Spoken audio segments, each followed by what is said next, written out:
તમને દ્વૈત પ્રપંચમાં ગોઠવે છે.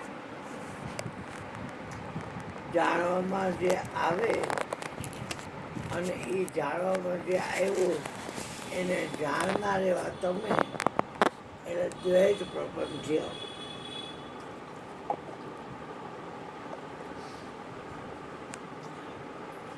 આપણે એવી વસ્તુ ગોતવી છે કે એમાં જે ગોતવાવાળો હોય ખોજનહારો માય ખોવાણો પછી આપે થયો અદ્વૈત.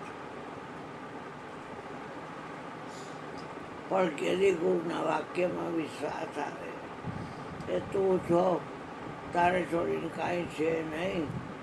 જો વિશ્વાસ આવી જાય જાણ પડો તો પીછ મૂકે, કારણ કે તમે જ છો, પછી વાત ક્યાં રહી.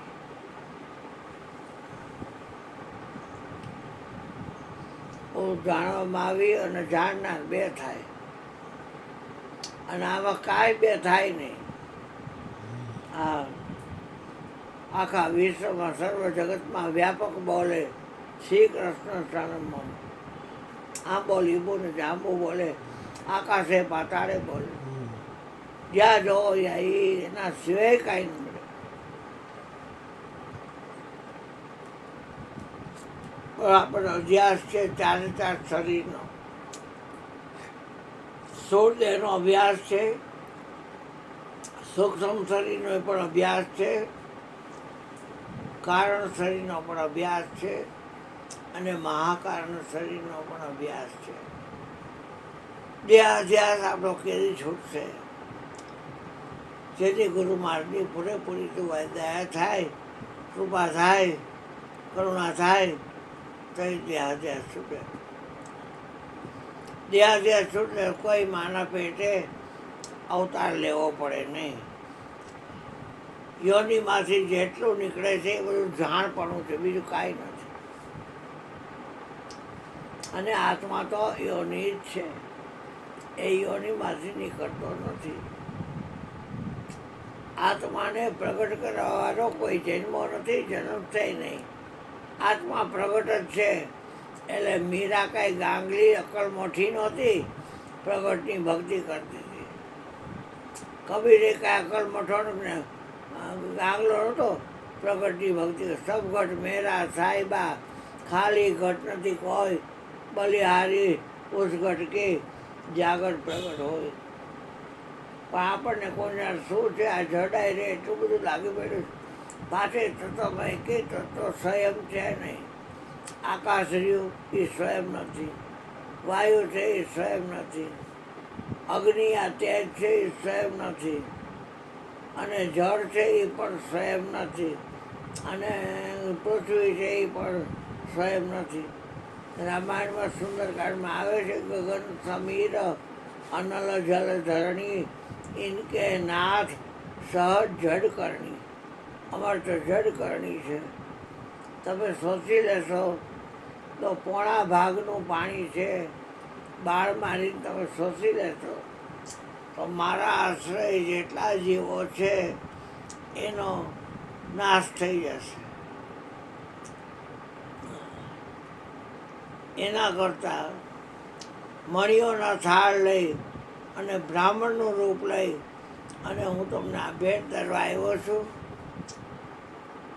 રામેશ્વરની સ્થાપના તમે કરી. રામના ઈશ્વર એટલે રામેશ્વર, રામના જે ઈશ્વર છે એટલે રામેશ્વર.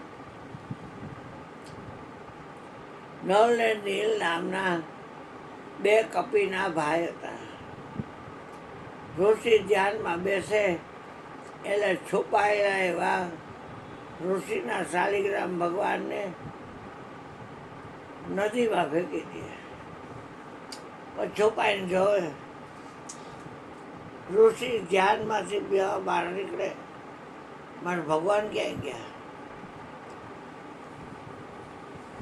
એને ઋષિ પછી શું કરે, એ નદીમાં ઉતરી પગથિયે અને બીજો પાણો લઈ ગોઠવી દે. આ માણસ આવે, ફરી ધ્યાનમાં બેસી જાય. વળી ઓલા નળ ને નીલ આવે, ફરી કાંઈમાં આવી રમત કરતા છોકરા. નલ નીલ કપી 2 ભાઈ લરિકાઈ ઋષિ આશીષભાઈ.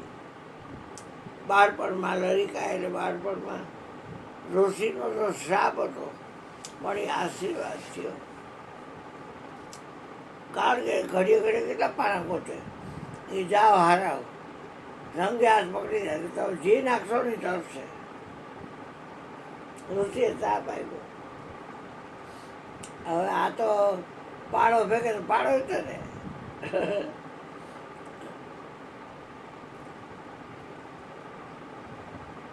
ગુરુ પોતે તરણ હારે છે અને તારણ હારે છે. છાશમાં માખણ જાય અને રાંડ ફોડના પેટની કહેવાય. જવાનું દેવાય છાશમાં માખણ, ગાલાવેલી કહેવાય કડમઠી. ઘી છે ને બને પછી માખણ વહી જાય તો.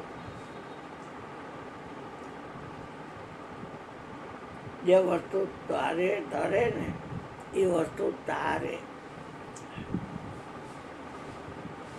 તમે અત્યાર સુધીના ગાળામાં ક્યારેય લોખંડની પ્લેટ સમુદ્ર ઉપર તરતી જોઈ નહીં હોય.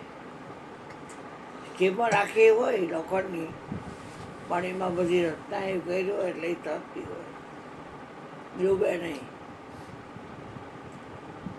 અને લાકડાના બીમ કોલમ હોય તો એ બધા તરતા હોય. કદાચ દરિયામાં તમારા હાથમાં લાકડાનો બીમ આવી જાય તો દરિયો તમને ડૂબાડી ન શકે. કેમ ગોળ ડૂબે તો તમે ડૂબો, પણ ડૂબે જ નહીં, કારણ કે લાકડાનું છે. મૂળ વાત એ છે કે જે તરે ને એ વસ્તુ તારે. એકવાર જનક રાજાને એનો નગર શેઠ બહુ વાલો હતો. કાયમ બે જણા ભેગા થઈને ગપ્પા કરે, એટલે કે વાતું કરે. એમાં એક વખત પ્રધાનજી આમ સુકરનો વેપારી હતો, લાતી હતી, સમીર વેચતો લાકડા. નગર શેઠ હતો, પણ આત્મીયતા બહુ જનકારે. એટલે કે મહારાજ તમારે દેહ છે, મારે દેહ છે, પણ તમે દેહ હોવા છતાં વિદેહી કેમ છો? એ કોઈ સમયે તમને જણાવીશ કે કોઈ સમયે તમને જણાવીશ. જનક કહે છે. ગપ્પા મારીને બે છૂટા પડ્યા. ત્યાં જનકે ઢોલ વગડાયો ગામમાં ચોરે ચૌટે કે સાંભળજો નર નારી બાયુ ભાઈઓ સાંભળજો. રાજાના મુખ્ય દોસ્તાર એવા પ્રધાનમંત્રી નગર શેઠ, એને ફાંસી આપવાની છે.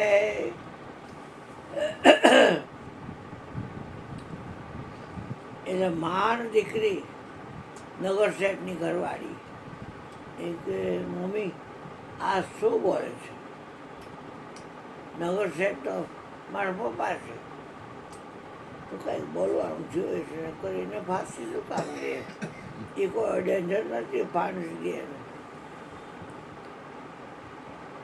ત્યાં આવ્યા તો તમે સાંભળ્યું કે શું? મેં તો કાંઈ સાંભળ્યું નથી. કે હમણાં ઢોલ લાવીને ચોકમાં વાગ્યો. શું વાગ્યો? તો સાંભળજો ભાઈઓ ભાઈઓ, નગર શેઠને ફાંસી આપવાની છે. તો હવે બોલવાનું શું? રાજા વચન વાંદરા ચડે હતા જ હોય.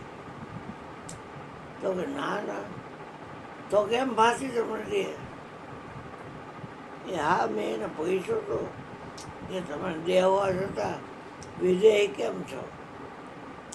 પણ દેવાનો હોય કે વિદેહી હોય, તમારે શું જરૂર હતી પૂછવાની? આ છે હરકતા પૈડા આવા ઉતાવાય કે છે, જનકને ઉતાવાય.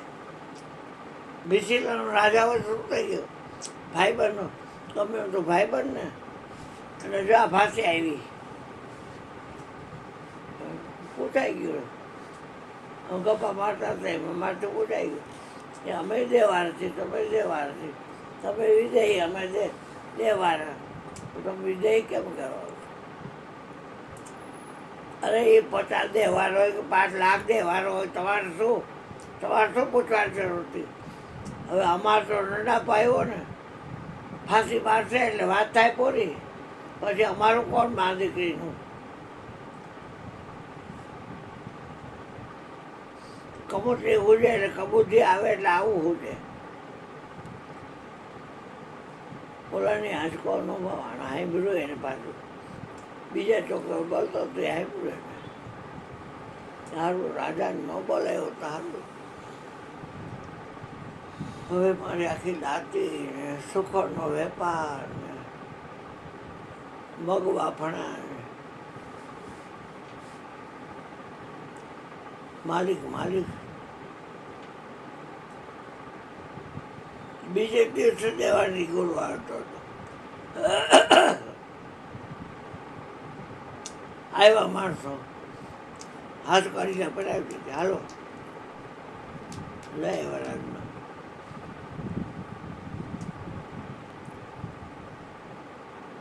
તમારી કઈ છેલ્લી ઈચ્છા છે પ્રધાને? કે કાંઈ છેલ્લી ઈચ્છા કરીને શું કરવું છે?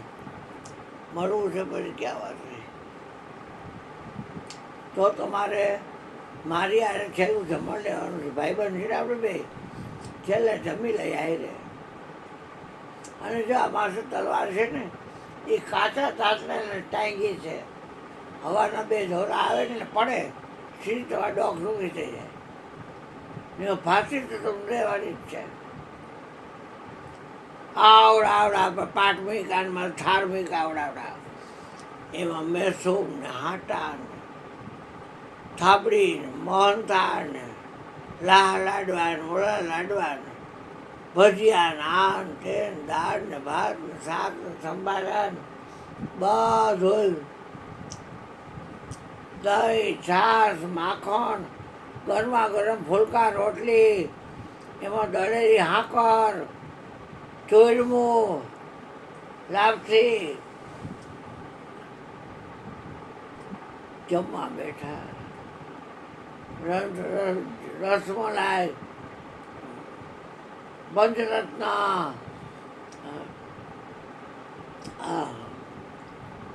થાબડી, થાબડી હો થાબડી, મલાઈ જોઈ નોકરી. બેઠા છો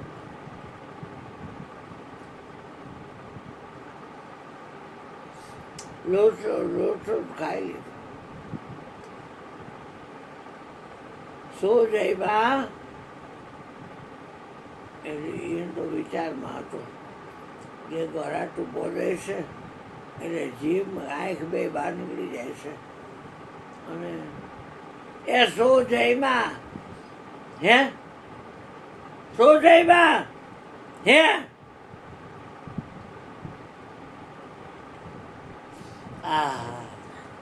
એ મોહનથાળ અડદિયો કે લચકો? મહારાજ મને કાંઈ યાદ નથી. જયમાં કે નહીં? ને પાછું બીજું ભાણું રહી આવે કે ના જયમાં.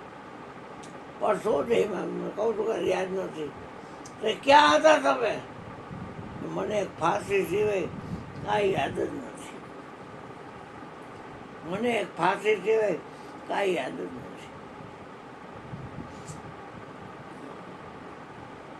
આ લાલ છે અંદર કરી ગયા હતા, આંખ ઊંડી ઉતરી ગઈ હતી. બોલતા મારી જેમ ઠગડક થતા. અને ખબર હતી કે થોડીક વારનો મહેમાન છું. ત્યાં જનકે કીધું કે છાશ પી લો, પાણી પી લો. હંચર નાખી દે એમાં, જીરાનું નાખી દે, જીરું નાખી દે, જીરું મસાલા નાખી દે, પી લો જીરું વાળી. જો નગર શેઠ મારો ભાઈબંધ હતું, તે મને પૂછ્યું હતું દેવા સારું દે, ફાંસી કાંઈ દેવાનું નથી તને, પણ તને જે યાદ રહી ફાંસી અને તે શું ખાધું એ રાના ખબર નથી. ગાંધીના દાબી ગયો કેટલું હતું, કેટલું દાબી ગયો હતું. આ ગણતરી ભાર નથી ને પછી ખૂબ ખાઈ ગયો બની ગયા. હા અને પછી ત્યાં તો આ ખીચડી થઈ ગઈ, ગાલ બહાર નીકળી ગયા પાછા, શરીર અત્યારે હાંજેવું થઈ ગયું, શક્તિ આવી ગઈ, ખાલી બાજી ઉતરી ગઈ પગમાંથી, હાથ ઠેડા મેળે થઈ ગઈ, એ બધું હરકું આવી ગયું બધું, કોઈ જાતની તકલીફ નથી હવે. સારું ઘી બોલે તો ખરા ને બેટા. વાત આટલી જ છે. આપણે દેહાદ્યાસ છોડો ને બાપા, પણ કેવી બાયડી ને બધું કેવું યાદ છે. છોકરા રહ્યા આગળ બાપની ઉપરથી વાળતો થઈ ગયા તો સેવા તો કરવી જ પડે. બધી વિદેહ દે તો ફાયદો કેટલો થાય હે. પછી એ દેવાનું, વડો દેવાનું, એને બાયડી દેવાની, છેલ્લે ભરૂચ પાસે જાય બની ગયા. હવે આ કોને સમજાવું. આ જાણપણું છે દુઃખ છે મોટું. અને જેવી ખબર પડી કે ફાંસી નથી દેવાની, ત્યાં પાછો રાતે રાત જેવો થઈ ગયો મારો બેટો.